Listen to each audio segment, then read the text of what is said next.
কে কি বলছে এটা নিয়ে আমরা কোনো চিন্তিত নই, এ নিয়ে আমাদের কোনো উৎসাহ নেই। তবে একটি ব্যাপারে উৎসাহ আছে, আমরা দেখতে চাই পশ্চিমবঙ্গে একটা সংঘবদ্ধ জোট তৈরি হয়েছে বিজেপির বিরুদ্ধে। আমরা দেখতে চাই একই সঙ্গে মোহাম্মদ সেলিম, অধীর রঞ্জন চৌধুরী, ছোট ভাই ওই আইএসএফ এর ওরাও থাকবে, আর তার সঙ্গে নেত্রী মমতা বন্দ্যোপাধ্যায়। সিপিআইএম এর স্কোয়াড বা মিছিল করার খুব ভালো অভ্যাস আছে, ওরা স্লোগান অত্যন্ত ভালো দেয়। কলকাতার সন্ধ্যার নিস্তব্ধতা বিদীর্ণ করে মিছিল বেরোবে, গ্রামের নিস্তব্ধতা বিদীর্ণ করে আকাশ বাতাস ফাটিয়ে সিপিএম স্লোগান দেবে, লড়াই লড়াই লড়াই চাই, মোদির বিরুদ্ধে লড়াই চাই। এই লড়াইয়ের নেতৃত্বে মমতা বন্দ্যোপাধ্যায় আবার। আমরা তো পশ্চিমবঙ্গে বসে এই জোটটা দেখতে চাই। আর বাদ বাকি যে জোটের কথা বলছেন, ওই জোট এখনো শুনেই তৈরি হয়নি। তাহলে ওইটাই আমি যেটা আগে বলেছি, এই জোটের ভবিষ্যৎ ভূতের ভবিষ্যতের থেকেও খারাপ। মা কুমারী, মেয়ে চলল শ্বশুর বাড়ি, এটাই হলো এই জোটের অবস্থান। ধন্যবাদ। বিরোধীদের প্রধানমন্ত্রী মুখ হিসেবে খার্গের নাম প্রস্তাব মমতা বন্দ্যোপাধ্যায়। মল্লিকার্জুন খার্গের নাম প্রস্তাব করলেন তৃণমূল নেত্রী মমতা বন্দ্যোপাধ্যায়ের সঙ্গে খার্গের নাম প্রস্তাব কেজরিওয়ালেরও। কংগ্রেস সভাপতি মল্লিকার্জুন খার্গের নাম প্রস্তাব মমতা কেজরিওয়ালের। এদিকে মল্লিকার্জুন খার্গে তিনি বলছেন যে 3 রাজ্যে বিধানসভা ভোটে জয়ের পর বিজেপি আরো অহংকারী হয়ে গেছে, তাই ইন্ডিয়া জোটকে আগে ভোটে জিততে হবে, তারপর প্রধানমন্ত্রীর পদ নিয়ে ভাবনা। কে কি বললেন সেটা অভ্যন্তরীণ বিষয়, আগে ভোটে জিততে দিন। ইন্ডিয়া জোটের বৈঠক শেষে সাংবাদিকদের প্রশ্নের উত্তরে জানালেন মল্লিকার্জুন খার্গে।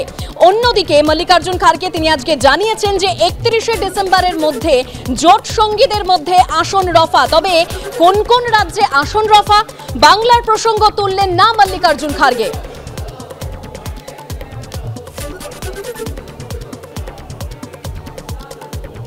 31শে ডিসেম্বরের মধ্যে জোট সঙ্গীদের মধ্যে আসন রফা জানিয়ে দিয়েছেন মল্লিকার্জুন খার্গে। তবে কোন কোন রাজ্যে আসন রফা, বাংলার প্রসঙ্গ তুললেন না মল্লিকার্জুন খার্গে। অন্যদিকে অরবিন্দ কেজরিওয়াল তিনি বলছেন ভালো বৈঠক হয়েছে, শীঘ্রই আসন সমঝোতা। सीट शेयरिंग का भी हम मिल के पहले जिस जिस स्टेट में हमारे लोग हैं, पहले वो लोग वहाँ पर एक दूसरे से समझौता करेंगे। अगर कहीं दिक्कत है या कहीं अभी नहीं बन सकता, उसके लिए फिर यहाँ पर हमारे जो इंडिया गठबंधन के नेता लोग हैं उसको डिसाइड करेंगे। और बहुत से जगह जो हर एक पार्टी एक एक जो है वो ठीक ढंग से है। अब चाहे वो तमिलनाडु में हो, केरला में हो, कर्नाटक में हो या तेलंगाना में हो, बिहार में हो, अब जो मुद्दा है इसका यूपी में वो भी सुलझ जाएगा। और बाकी का दिल्ली या पंजाब का है, वो समस्या को भी किस ढंग से सुलझाना, ये भी बात बाद में तय हो जाएगी।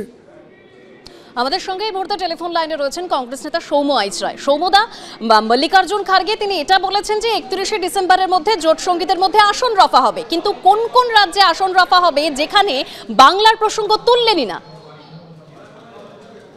দেখুন, আমরা প্রথম থেকে বলে আসছিলাম পরিষ্কারভাবে যে আমাদের কোনো কেন্দ্রীয় নেতা বা নেত্রী আজ পর্যন্ত এখানে কোনো জোটের কথা বলেনি, তৃণমূলের সাথে শেয়ারিংয়ের কথা বলেনি, জোটের কথা বলেনি।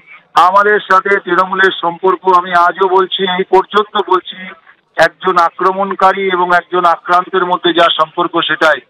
আমরা পশ্চিমবঙ্গে প্রতিদিন আমাদের ছেলেমেয়েরা খুন হচ্ছে তৃণমূলের এই হারমাতদের হাতে, সেখানে কেন্দ্রীয় নেতৃত্ব কখনোই চুপ করে বসে থাকতে পারে না।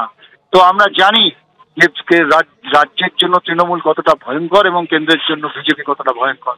পশ্চিমবঙ্গে আপসহীন সংগ্রামে বিজেপি এবং তৃণমূলের বিরুদ্ধে সমানভাবে লড়াই চলবে। ফলে আমাদের আগামীকাল দিল্লিতে মিটিং আছে, আমাদের দলের নেতারা যাবেন পশ্চিমবঙ্গ থেকে, তারপরে নির্বাচনে আলোচনা হবে। সব রাজ্যে যেখানে যেখানে বিজেপির বিরুদ্ধে লড়াই হচ্ছে, সুন্দরভাবে লড়াই হচ্ছে, সেখানে আমরা লড়াইয়ে থাকবো। কিন্তু যারা বিজেপির বিরুদ্ধে ট্যাসিড অ্যালায়েন্স করে চলছেন তাদের সাথে এবং যারা গণতন্ত্রকে হত্যা করছেন পশ্চিমবঙ্গে প্রতিদিন, তাদের সাথে কোনো জোট হবে না।